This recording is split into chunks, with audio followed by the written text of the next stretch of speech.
There's a huge misconception in the Valorant community. Many players think that you need to play hundreds of hours in order to rank up, but the reality is that what actually matters is optimizing your time on the server.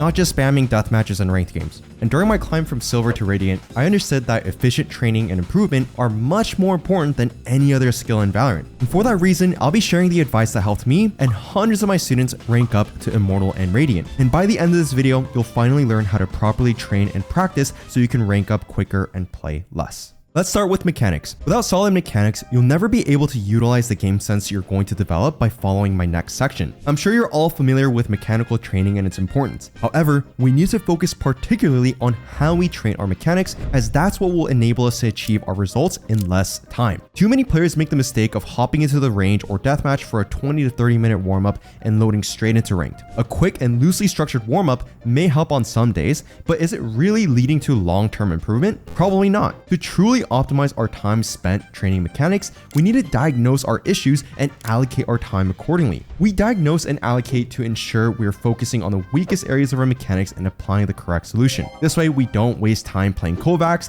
when none of that aim training is going to matter because you're losing gunfights due to your movement inaccuracy. And having brilliant mechanics in one area is not going to be enough, of course. We need to be well-rounded. So how do we diagnose and allocate? First, let's categorize our mechanics by how we train them, as it helps us detect an issue so that way we can allocate our time accordingly. There's three main ways to train your mechanics, starting with the range skills. Range skills are all the skills that are better trained in the practice range. These include your spray control, spray transfers, dead zoning, and all the guns you don't get enough reps with in your regular deathmatch routine. And the range is the best way to practice these skills because it doesn't apply any pressure and allows you to take it at your own pace until you feel comfortable. So if the range skills are lacking, we would want to allocate more time in our mechanics training in the range until that issue is resolved. And next, we have the deathmatch skills, which are skills that are better practiced in a realistic scenario, such as crosshair placement, predicting movement, and isolating duels. And these skills are specific to deathmatch because you're simulating real fights that you would encounter in-game. The need to simulate realistic fights in the actual ranked maps is a reason I don't recommend team deathmatch, as it is far less efficient for creating realistic scenarios. Deathmatch offers the most comprehensive, all-inclusive method of mechanics training, and in large quantities, it can suffice on its own. However, to rank up faster with less time, we'll only be playing deathmatch when we want to practice these specific skills. Now, diagnosing your gameplay on your own and fixing your bottlenecks can be very challenging.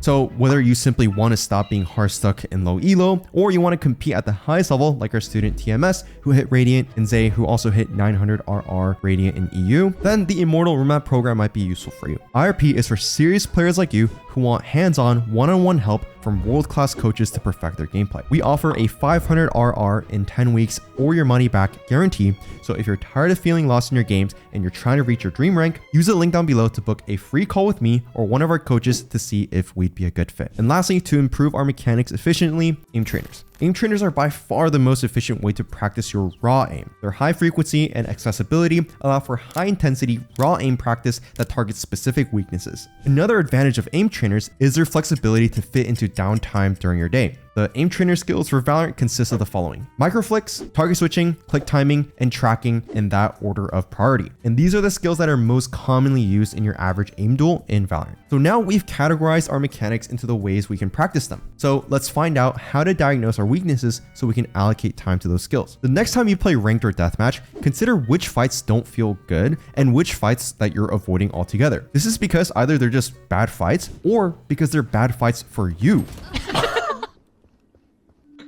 Diagnosing our issues is unfortunately where we have to look in the mirror, and it's absolutely crucial that you be honest with yourself about where your weaknesses really are. You can also watch back the moments you died and notice what the mechanical cause is behind most of those deaths. Are you struggling to microadjust to moving targets? Are you whiffing when multiple targets appear on screen? Is your crosshair always far away from the target when it appears? These uncomfortable fights truly reveal our weaknesses, as they are the areas we tend to ignore the most. And in fact, You may even think that you have a preferred aim style when actually you're just neglecting parts of your game. You might not be that guy who's so good at tapping and bursting. You might just be bad at spraying. So to fix this, next time you play ranked or deathmatch, mentally or physically note your weakest skills, then ask yourself, is it a range skill, a deathmatch skill, or an aim trainer skill? And after we've assessed their weaknesses, this is how we can allocate our time in Valorant. Let's imagine this scenario. On average, you have 2 to 3 hours to play per day, and yesterday you played 3 ranked games and some deathmatch. You felt that you had about 80% confidence in your movement, but after watching how you died, you noticed you've been whiffing a few sprays and it cost you a couple of rounds. Your confidence in your spray is at about 50%. And in this case, we have 3 hours, so let's allocate 45 minutes to aim training to leave us a good balanced day. Now, this amounts to 25% of our total time, which is generally a good ratio for your mechanics training. And we want plenty of time left for ranked and maybe a little VOD review or custom time. So of that 25% or 45 minutes, we'll spend 40% of the 45 minutes of that time in the range, as we need to allocate some extra time for spray practice. And 30% of the 45 minutes can be spent in an aim trainer focusing on a task that helps us with our issue, and the remaining 30% in deathmatch. Now, we continue to allocate our time in this ratio until our spray is at an 80% confidence level, similar to our movement. But what if we want to play even less than that, or more? This is the beauty of thinking in percentages. It's a guide and not a rule, meaning we can adapt to suit our availability and priorities. And by following these steps, you'll be on your way to being a well-rounded mechanical beast. And not only that, you'll be able to improve in half the time you probably would have if you wasted it on random, boring aim trainer scenarios. And from here, you'll start to build the confidence to experiment with new plays and push the boundaries of what you thought was possible. Now, even though we might be on the right track with our mechanics, we won't be able to apply them if our positioning and game sense suck.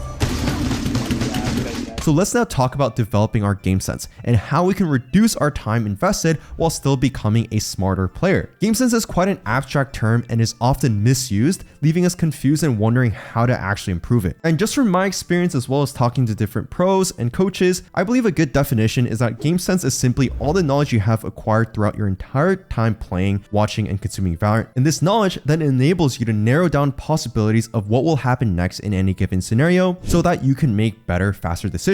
In essence, game sense is basically problem solving. But here's the problem. Many players are simply interested in hitting insane shots. But what many of you guys don't notice is that almost all the insane highlight clips and impactful rounds start way before the actual play itself happens. There's more to it than simply hitting shots. Let's take this example from DFM May. At first glance, it's a chaotic round where he pulls off some mechanical miracles to turn a bad situation into a 4K. But if we look at the small, quick decisions he makes, it becomes clear how his game sense led to this highlight. We see that after the first shot, he makes an insanely confident peek onto the boost box. This is because he knows that most people fall down from truck after taking the first shot, meaning the attacker will push to take space in between May's operator shots and close the distance. So instead, he switches to being aggressive. This knowledge of the enemy's most likely move leads to an advantageous fight as the attackers run carelessly up the left side. And following this, he focuses the Yoru in lamps as he hears a TP. But ask yourself, how does he not shoot the clone here? Not only does he not shoot it, he doesn't even react to it at all. It's clearly not obvious that this is a clone, and given the pressure that he's under, most people would have shot it. The answer is he already knew that the Yoru would clone before he ever took the fight. He took an educated guess, a gamble, and it paid off. If the clone was real and he hesitated even half a second, he certainly would have died. And confidence comes from a well thought out play, one where you have already considered the possibilities and risks and made the decision before it even happens. So these kinds of split-second decisions can only be made before the fight even happens. So how do we efficiently develop our game sense? As you might have already heard, watching VODs is key, but many people find it boring and don't seem to learn anything from reviews. In reality, every kind of Valorant that you watch has something to take away from it, whether it's daily highlights, frag movies, VCT games, replays, or streamers. And secondly, if you find VODs boring and useless, it's probably because you have the wrong approach. When you start watching VODs,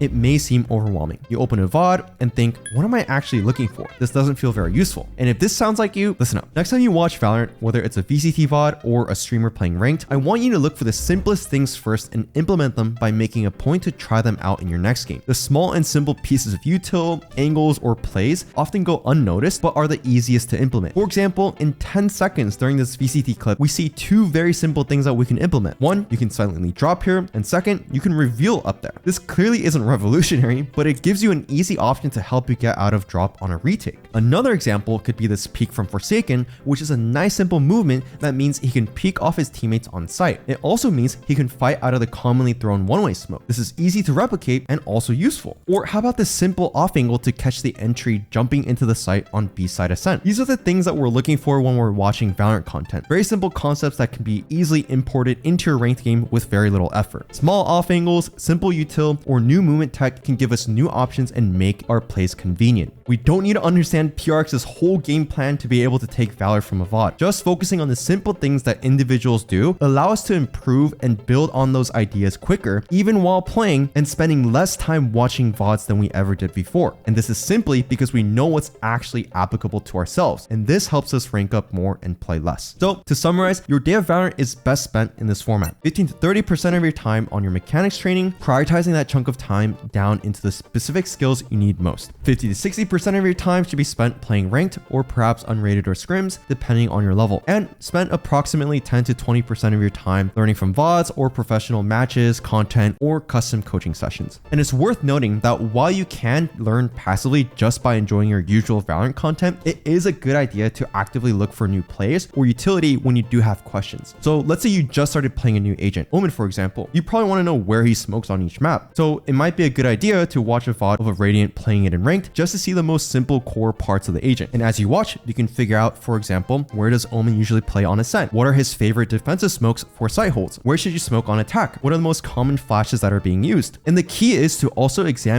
different players playing the same agent. So that way, if they're all throwing the same utility in a certain site hold or scenario, then it's likely that that's the meta for that scenario. And this allows you to get up to speed very quickly and accommodate your ranked teammates' needs. By dividing your time, as mentioned in the video, you'll be able to maximize your improvement relative to the time that you spend in Valorant. I know that many of us have duties and can't actually play 8 hours a day, but that doesn't need to hold us back when it comes to ranking up. And again, if you need a more organized approach to ranking up, click the link in the description below because IRP might be the perfect fit for you. And if you're still not satisfied and want to learn more, watch this video here.